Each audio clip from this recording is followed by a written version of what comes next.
Hi friends, welcome to my channel Odia flavours by Madhu. चलतु आज बनैबा कलरा बरा। आम तो बहुत प्रकार बरा खाई थर एमती कलर आसतु आज आम बरा बनैबा।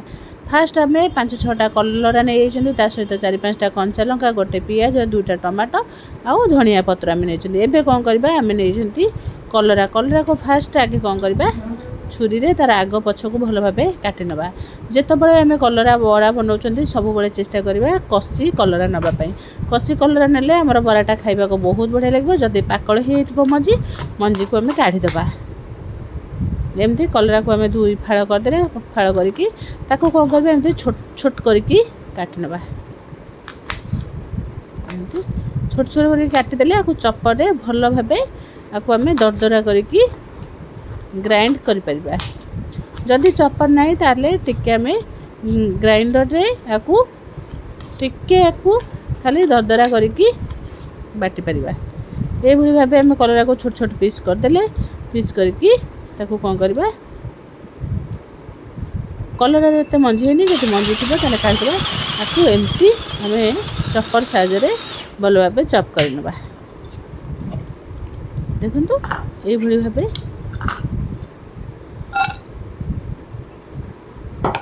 सबु कलरा को ये भली भाबे हम चॉप कर नबा। जदि मंजी थिबो ले मंजी को काढी नै जिबा बहुत भलो। जेते कि धरिबा हम सेते कि नबा, आ जहाबो पछरे बनिबा। एबे कलरा को हम दरदरा कर सला परे गोटे पियाज को हम नै एचंती। पियाज को ये भली भाबे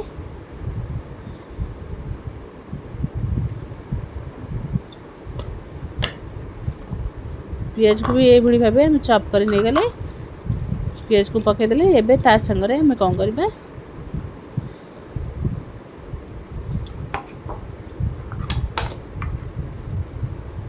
आउ थरे हम देतेले कंचा लंका, टमाटो, धनिया पत्र देके आकु भी चॉप कर नबा।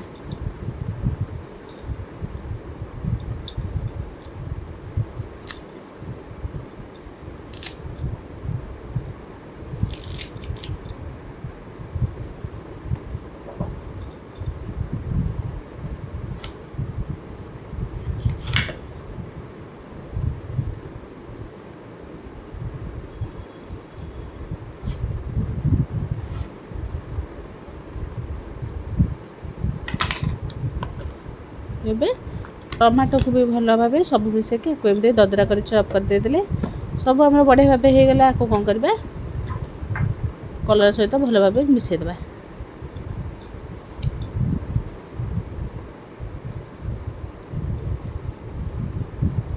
एबे कोन करबा, संगरे दे देबा मसला। मसला रे हम दे देले हल्दी पाउडर 1.5 स्पून, स्वाद अनुसार लूण दे देबा। कलरा जेहेतु पके लूण टिके अधिक खाइबा, स्वाद अनुसार लूण पकेबा। तापर एबे पके देबा हम चाउल पाउडर पाखापाखि 2-3 स्पून पके देबा। बेसन आम 2-3 स्पून बेसन पके देबा। पके देले पकेकी आको कोन करबा, आदरे टिके आम 1 स्पून जीरा पके देले। जीरा पकेकी आको कोन करबा, भल भाबे आदरे बिल्कुल भी पानी दबानी, सेइथरे आको गोळे नबा। भल भाव देखु बिल्कुल भी टोपे भी आम पानी देना कहीं कलरा रे भी पानी बाहर लुण पकेदेले। एबे कौन करबा, सबको भल भाव गोले गाई देले। एबे कौन करबा, गोटे कट नहीं जाबा पैन। पैन को आम गैस ऊपर बसैबा। बसैकी एबे आदरे दे देबा सोरिष तेल। सोरिष तेल 2-3 स्पून सोरिष तेल दे देले। दे सला परे आको कौन करबा, एमती गोल गोल करके तेल हमर ताती गला परे जेमती हमर बरा छणा हुए से भली भाबे आकु तेल रे फ्राई कर दबा। बहुत बढ़िया लगे जदि छोट छुआ मैंने कलरा खाइबा को भल न पाउछंती। एई भली भाबे जदि आमे कलरा को बरा बनै कि दे परिबा, छोट छुआ भी जानि परिबानी एटा आमे कलरा रे कि आउ कादरे आमे बनैछंती। एबे देखंतु एमती जेति कि हमर दरकार सेति कि दबा। आउ जा हबो पछरे को आउ थरे बरा बनै नबा।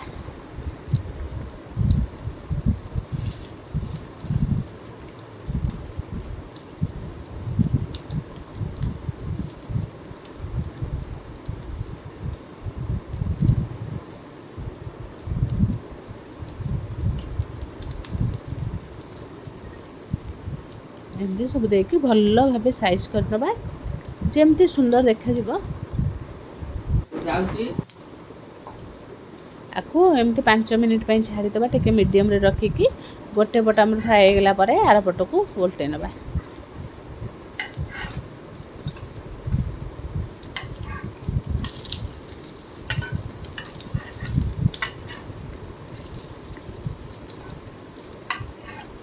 देखो केते बढ़िया है पूरा क्रिस्पी और क्रंची हे जेहेतु आम चाउल चुना पकई बहुत बढ़िया लगे खाइबापी यही भाव आपको भी आपको 4-5 मिनिट छाड़ीदे 4-5 मिनिट पर आमर रेडी हो कलरार बरा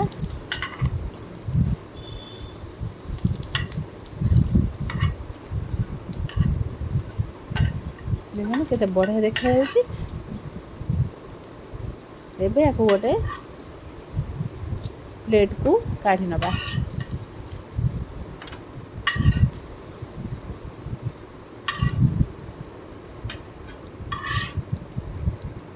यही भाव आम सबू बरा जो आम रही जाता भी एमती छाड़ी नबा निहाती थरे एमती कलरा जदि घरे अच्छे ट्राए करूँ खाइबा को तो बहुत बढ़िया लगे मुझे कहबी निहाती थरे ट्राए करूँ देखो केते सुंदर आउ टेस्टी भी बनी यही भाव आम जितक थी सब बन नहीं गले जदि भल लगे लाइक शेयर कमेंट सब्सक्राइब निश्चय करेंगे।